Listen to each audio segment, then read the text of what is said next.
What's good, everyone, and welcome back to the Water Boys channel. As today, I'm giving you my mock-up of the Kansas City Chiefs free agency. This will be my first take on it. I'll probably do many more because free agency doesn't start till mid-March, and I'm going to do my mid-mock of kind of dream scenarios I want to see of my perfect dream situation for the Kansas City Chiefs this offseason. And trust me, if you are a Chiefs fan, you do not want to miss out on this because it's going to be some wild takes, but it's going to be some realistic takes, I think, that could happen, but very far-fetched as well that I don't believe could happen. Definitely a whole thing. But, hey, if 75% of this happens, nobody is beating us this year, and we're going to take back that Lombardi. But without further ado, like I did mention, this is going to be a hype video. So with that being said, please be sure to like this video, subscribe to the channel, because I will have everything Kansas City Chiefs related that you do not want to miss out on now. And without further ado, let's dive into this list. So before I get the people, because I know Chiefs fans won't be the only ones watching this. You know, you'll get your naysayers, you'll get your haters that like to check in and all that. Can the Chiefs actually pull off what I think they could do? And if it's really that realistic? And I'm going to say yes. And people will be like, well, how? Because they only got like around 20 million in cap space. Well, here's what I'm going to put into piece first, and I want to get this out of the way. And this will probably be my only time saying this, because if I do another dream scenario as well, I'm going to have this all calculated as well. So if you chime into other videos and don't see it, that's your loss and your bad. But of course, so how can KC get more money? Well, they have 20 million, maybe I think 22 in cap space right now.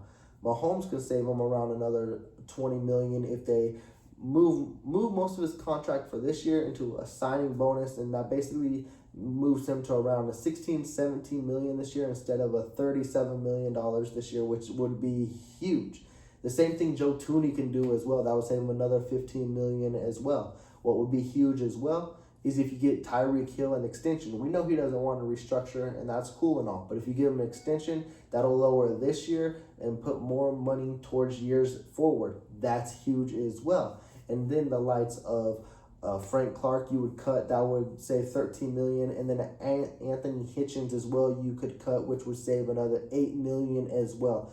That could rack up between 60 to 70 extra million in cap space for Kansas City, which could add up to being 70 to 80 million in cap space, which means they can be big spenders this offseason that a lot of people won't predict, but I think they can be, and we know how aggressive Veach can be, and that's why I don't know to say if this is unrealistic or not, because if those key factors happen right there with the restructures, with the extensions, and then of course the cuts, this could be a fun offseason for KC fans. So let's just see how this pans out. My first one, it's going to be a baby take, but I think it's going to be a fun take as well. And a lot of KC fans might be upset with me, but it is what it is, and I think it's time to move on. And that means Daryl Williams, I think you let him walk. And then that means I think you can either bring a likes of a Rashad Penny or Raheem Mostert. And of course, I do still think they can retain Jerick McKinnon as well. The reason I think you let Daryl Williams walk, it's nothing. Daryl Williams is very effective with his team, and he's really good as well, but I think that means his dollars sign amount does increase. He was getting paid around $2 million this year, so if that increases, I think you can find a better back that fits this system as well. Like I said, nothing wrong with D. Williams. I love everything he's done for us, but at this point, I think our offense is more effective with an explosive back. We've seen it when the likes of a Jerick McKinnon came in late season and into our playoff push run as well. A Rashad Penny in this backfield or a Raheem Mostert. Raheem Mostert is older. He was hurt this year as well. But they are both explosive, and we don't expect them to be an every down back as well, because you still got the likes of a Clyde Edwards-Helaire, a Jerick McKinnon, and I think they need that third back as well. Someone to bring that explosion and keep this offense moving as well. I think Rashad Penny could be hard because of what he did his last few games as well. I think Seattle will try to retain him, but also they do have a Chris Carson. Also, Rashad Penny hasn't really done much in this league besides how he ended this year off, because it's probably a contract year. But hey, it is what it is. I don't think he will be commanding high dollar signs as well. But if you're going to pay a likes of a Rashad Penny, maybe 4 or 5 million, or a Daryl Williams, I would probably lean towards Rashad Penny just because, and he's younger as well. And I think that explosion is what this team needs. I think that's how this team is more effective as well. This could easily happen just because these backs are cheaper, and I think it could be. I think if it's not these ones in draft as well, I think you just need to keep looking for that explosiveness back because Jet McKinnon, he is great. We haven't seen him put in a whole year in a while as well. Next year might be the year. Definitely sharing a 1-2 punch, but you need that third back as well because Kansas City has shown that, one, they like to use all their backs no matter what. They don't stick with one back whatsoever. But again, their backs have been injury prone as well. Williams has been hurt. Clyde Edwards-Helaire gets hurt constantly as well. Jet McKinnon, he was even hurt. So they need to have a good rotation, and I think if you add extra speed, that wouldn't hurt this team whatsoever. My next offseason move, and of course, it's a gimme, it would be to sign or tag Orlando Brown Jr.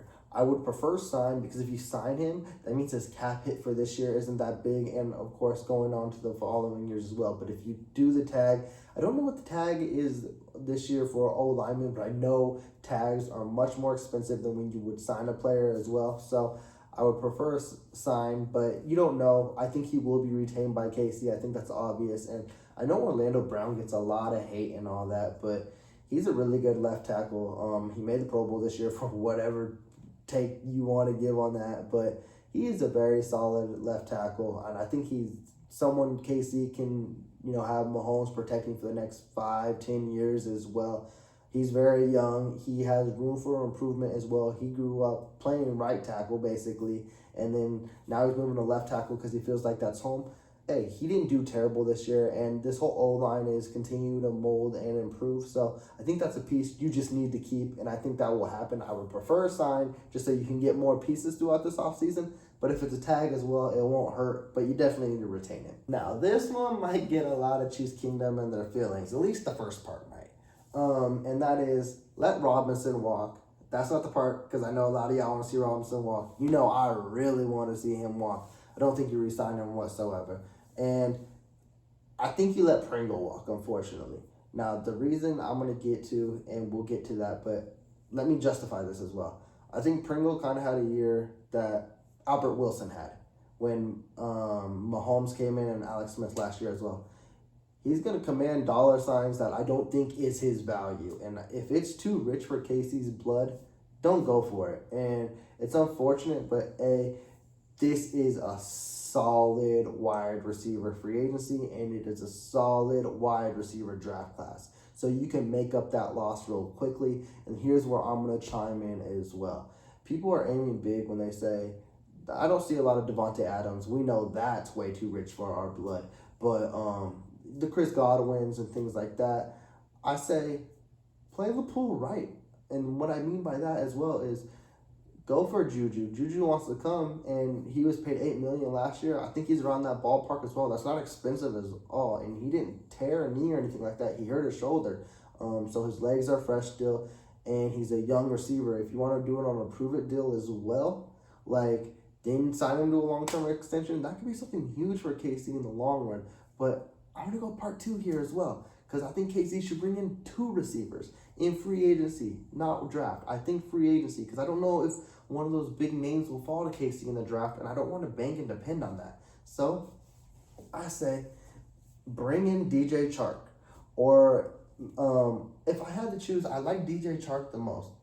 So I want to stick with those 2, but I could see a lower tier guys as well, like Marquez Valdes-Scantling. He's a burner. He blows the top off. I could see him fitting well with this team perfectly. And then, of course, the fan favorite, just because we want to get him away from the Chargers, Mike Williams. But I think that's going to be a big payday because he had a great year as well. Someone's going to break the bank on him. And I wouldn't prefer KC to do it, but I wouldn't be too upset if we signed him as well. But if you could, let's just stick on DJ Chark and Juju. Imagine that. DJ Chark and Juju replacing Pringle and Robinson. That is an automatic upgrade, and I would love that. And I think KC fans should be ecstatic for that as well. I think you can turn this team over immensely just off of this wide receiver free agency. And I don't look for him just to sign one of these guys. I look for him to sign 2. This is how big this class is. That's why I would let Pringle and Robinson walk. I know the Pringle one will hurt a lot of fans, but Pringle's going to get paid this offseason. I just don't think KC should be the one to break the bank on him. I forgot to mention it, but I'll mention it. It should have been after the game whatsoever. I don't care. It's not like he had a bad game, but do not let Sorensen come anywhere near the building. If Sorensen is on this team somehow in 2022, something went incredibly wrong, and I will be an angry Chiefs fan the whole season. Like, I will still watch the games and all that, but I will be disappointed. Like, Spag should not even be let back in the building. The whole coaching staff should be let back in the building if Sorensen is back. Now, I get it. Sorensen has had great years with the Chiefs. I don't even say great. Good. Not even good. Mediocre. He made plays when it mattered, and that's cool and all.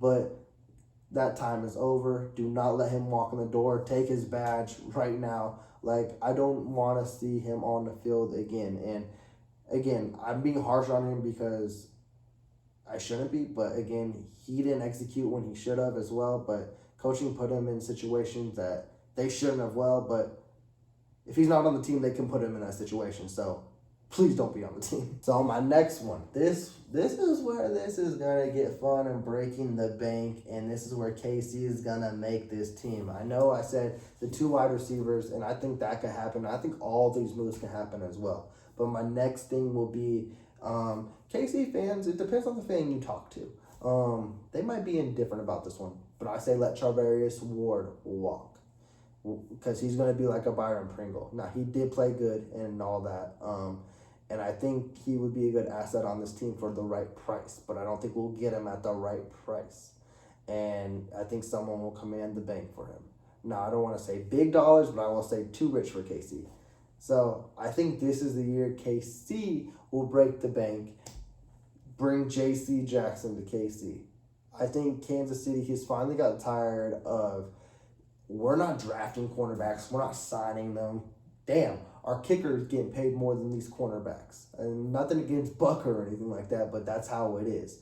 I think Brett Veach has realized with the Honey Badger, with Ward, with Snead out there, it's still an issue regardless, even if they're all out there. We need to put money in this area, put it in J.C. Jackson. And I think that will see great improvement. You have J.C. Jackson, you can have Snead in the slot, and I don't want to jump the gun on my next moves as well, but you can draft a young cornerback because I'm not going to talk about the draft right now, but if I'm going wide receivers and free agency, you can easily find a cornerback in the draft and get your number 2 there. Like, you can be solidified with this plan that I'm going through. This defense, I'm having a whole makeup, changeover, whatever you want to call it. But one piece I do want to keep is Melvin Ingram. I think you can sign him to a good deal. He's getting older, so you can sign him to like a 2-year contract maybe. Maybe if you want to do 1 year again, that's fine as well. He won't break the bank whatsoever. He might be like an $8 million deal, 5 to 8. I was saying that range. Maybe that's not too crazy, but we'll see. But here's the one as well that will bring back to KC that I am hoping. Bring back Emmanuel Ogbah. He is a great pass rusher. He will fit in with KC. He has before. He's the reason why we made that trade with the Browns. Bring him back. I think that would be great. You have Ingram on one side. You have Ogbah on the other side. I'm not going to say Ingram's your every down pass rusher because, again, you can invest in the draft as well. And you put Jones in the middle. That would be fun. And then you got your new D-line coach that I mentioned in Joe Colin as well. Woo! That would be fun. And then that secondary that I was talking about, you got J.C. Jackson back there. Snead as well. Dive more into it here shortly. But I think them two, I think Ogbah needs to be a need back here because he's a great pass rusher. People will say, well, you got like a Von Miller or Chandler Jones. Like, I'm looking at bigger picture. I'm not looking at 1-year deals on these guys. I'm looking at future. Ogbah is still young as well. I want to say he's like 26, 27. Like, you can get him to a multi-year contract. Miller, Chandler Jones, it'd be like 1-2 year deals. And that's not what I'm looking for as well. Would I love to have those players? Sure. But at a 1-year deal for like 10 million, 12 million, I don't know about that. Like, I'd rather go the Ogbah route just because the productivity is there and the youth is there as well, and that's something you can build and help with your D-line, and that's something that would excite me as a KC Chiefs fan. My last one, my main one, I think you guys know where I'm going here. You got to bring the landlord, the Honey Badger. You got to bring him back. Like, he should be option number 1. He should be everything you need, and He will still be the coach, the captain. Everything will look brand new. He will still have some pieces, but he will still run this team to a championship. But you can't bring him back by himself. And where I'm going with this as well is I would like to see the likes of a Kawandre Diggs or a Marcus May. Give that man help. Let him play his position the way it needs to be played, and he can execute at a high level. Just imagine. Because I know a lot of people were thinking, oh, Thornhill and Matthew would be great. I'm thinking play that three that you had with Sorensen as well. Imagine Matthew, Kawandre Diggs, and I almost said Sorensen. Man, whew, I need to get that out of my system. That needs to leave like in an instant. Let's do this again. Matthew, Kawandre Diggs, and Thornhill, or even a Marcus May. That secondary would be scary. And then you throw J.C. Jackson in there as well. A Snead, draft a young cornerback. This D-line with Melvin Ingram, Ogba, and Jones. And then Morton coming out. Man, I think I just rebuilt the whole team. Brett Veach, I'm going to need you to check this video out because this is what I think. I can literally think it happens. The Chiefs can get all this money by all those restructures, extensions, and things like that. They can get near $80 million in cap space. And I know it's crazy. I listed a lot of things, but this is all possible. Now, do I think it's going to happen? No. I'm not a GM. I don't know how things go. I know there will be people who will get broken off way more than what they need to be, but that's how free agency works. But can I live in my head here? Because I really want to. Like, I really think this can happen. I believe a few of these moves can happen, but let me know down in the comments below, which was your favorite move? Which move do you hope happens as a KC fan? Either if it's the 2 wide receivers, bring Ogba back to KC. Hey, the J.C. Jackson move is fun as well. The Honey Badger, not just the Honey Badger. Let's bring someone else with them. Let me know in the comments down below what's your #1 priority in this offseason for Kansas City Chiefs. And without further ado, I will be checking out. But before I do, please be sure to subscribe to this channel because I'm going to have probably more of these predictions because they are fun to me. My mind goes crazy with this stuff. I might do some mock drafts as well. I might also do some reactions to mock drafts I've seen on NFL.com. There's a lot of mock drafts out there, you guys. So I'm going to be having fun with that. So I probably will do a lot of reactions to that. Maybe some of these predictions as well. You never know. Reactions seem fun. So I'm going to try to, dip into that and see how it is. But thank you guys for checking this out. Do like this video because this was a fun one. I like putting my mind into a video because I wrote it all on paper, but now I have it on video, and let's see if it comes to fruition. But without further ado, you guys take care.